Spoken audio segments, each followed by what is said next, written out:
Hai sobat-sobat muda yang terkasih, berkat Tuhan untuk kita semua. Perkenalkan, nama saya Frater Justinus Andi Muda Purniawan, biasa dipanggil Frater Andi. Saya adalah calon imam diosesan untuk Keuskupan Agung Semarang. Dan saat ini, saya sedang menjalani masa diakonat saya di Paroki Santa Maria Assumpta Tanjung, Keuskupan Ketapang, Kalimantan Barat.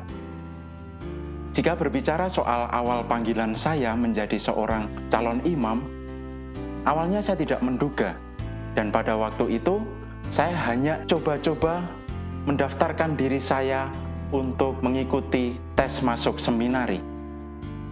Tidak pernah terbayang dalam diri saya untuk menjadi seorang calon imam, apalagi menjadi imam. Pada waktu itu, setelah lulus SMP, saya ingin mendaftar ke SMA favorit saya. I want you, I need you, I love you. Di dalam benakku keras berbunyi irama musikku. Ketika hendak mau mendaftar ke SMA favorit saya, Romo Paroki saya memanggil saya dan berkata, katanya kamu pengen masuk seminari. Lalu saya disodorkan formulir pendaftaran masuk ke seminari Mertoyudan. Saat itulah saya iseng-iseng menuliskan nama saya untuk mendaftar ke seminari Mertoyudan dengan harapan saya tidak akan diterima.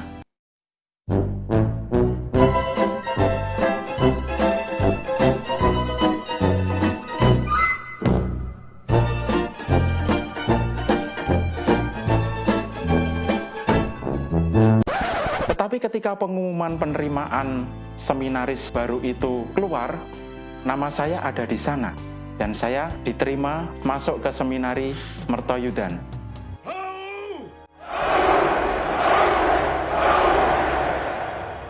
Pada waktu itu saya berkata dalam hati saya sendiri, kalau saya tidak kuat menjalani panggilan ini, saya akan pamit pulang ke rumah orang tua saya.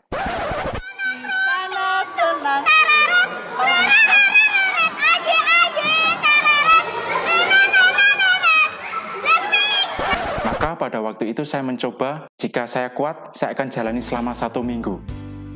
Dan kalau tidak kuat, pada saat itu saya akan mengundurkan diri. Tapi ternyata selama menjalani kehidupan selama 1 minggu di seminari Mertoyudan itu, saya merasakan kegembiraan. Banyak teman yang mendukung dan menguatkan panggilan saya. Dan akhirnya, saya bernasar pada diri saya sendiri, oke, saya akan jalani selama 2 minggu. Kalau 2 minggu saya tidak kuat, saya akan pulang.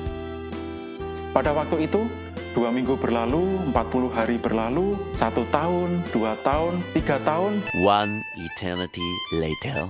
Hingga pada saatnya saya harus memilih tarekat mana yang hendak saya masuki. Pada waktu itu saya sungguh tertarik untuk menjadi seorang calon imam Yesuit. Kenapa? Karena pada waktu kecil, saya sering diajak ayah saya. Ayah saya bekerja di salah satu paroki yang dipegang oleh para pastor Yesuit di kota Yogyakarta. Dan ketika saya diajak oleh ayah saya berjumpa dengan seorang pastor Belanda. Beliau adalah Romo Wijen Yesuit, dan beliau ini orangnya adalah orang yang sangat ramah. Beliau berpenampilan sangat sederhana dan sangat welcome dengan anak-anak seperti saya. Jangan lupa like, comment, and subscribe. Itulah mengapa saya sungguh tertarik untuk menjadi seorang imam Yesuit. Tetapi ketika saya mengikuti retret untuk memutuskan saya harus masuk mana, akhirnya Tuhan berbisik di dalam hati saya bahwa saya ini lahir dari umat, dibesarkan lewat umat, dan akhirnya saya juga terpanggil untuk kembali kepada umat. Itulah mengapa saya tertarik untuk menjadi seorang imam projo Keuskupan Agung Semarang. Karena Yesus yang saya imani, dia juga sangat dekat dengan umat. Awal saya ketika melamar diri menjadi seorang frater di Seminari Tinggi Santo Paulus Kendungan Yogyakarta, pada waktu itu saya harus mengulang tes sebanyak 4 kali. Hampir saya merasa down. Wis sak mestine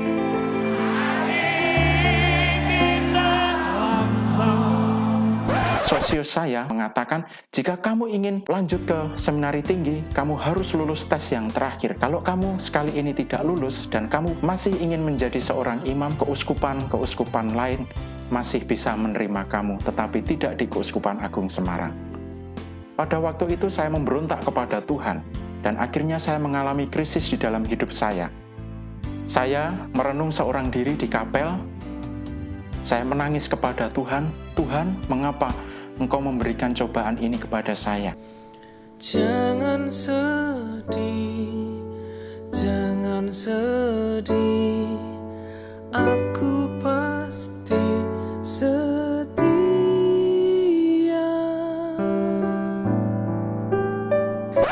Jika Engkau memanggil saya, tunjukkanlah jalan ini kepada saya. Tetapi bukan karena kehendak saya, melainkan kehendak-Mu yang terjadi di dalam hidup saya. Dan akhirnya saya bisa lulus dan boleh melanjutkan ke Seminari Tinggi Santo Paulus Kendungan Yogyakarta.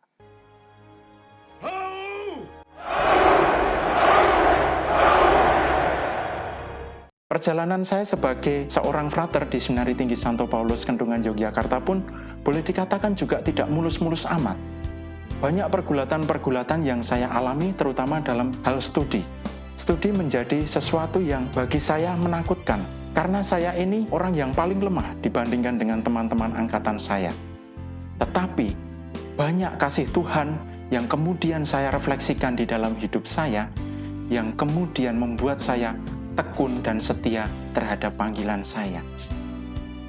Kasih Tuhan yang saya jumpai di dalam kesulitan-kesulitan itulah yang membuat saya memiliki gambaran imamat bahwa menjadi seorang imam bukanlah jalan yang lurus, apalagi jalan yang nyaman. Bukan juga jalan tol yang bebas hambatan, bukan jalan pintas yang membuat saya cepat sampai pada tujuan saya. Bukan juga satu-satunya jalan atau jalan untuk mencari popularitas diri. Tetapi jalan yang diberikan Tuhan, di mana saya dipanggil untuk mengasihi Tuhan melalui sesama saya.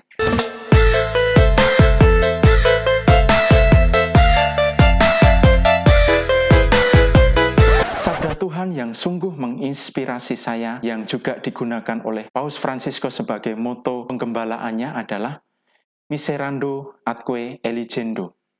Tuhan berkenan memilih dan mengasihi aku. Bahwa selama perjalanan hidup panggilan saya, hanya kasih Tuhan yang saya jumpai. Dan akhirnya saya terpanggil untuk mengasihi Tuhan lewat pelayanan dan lewat tugas-tugas yang dipercayakan kepada saya nantinya.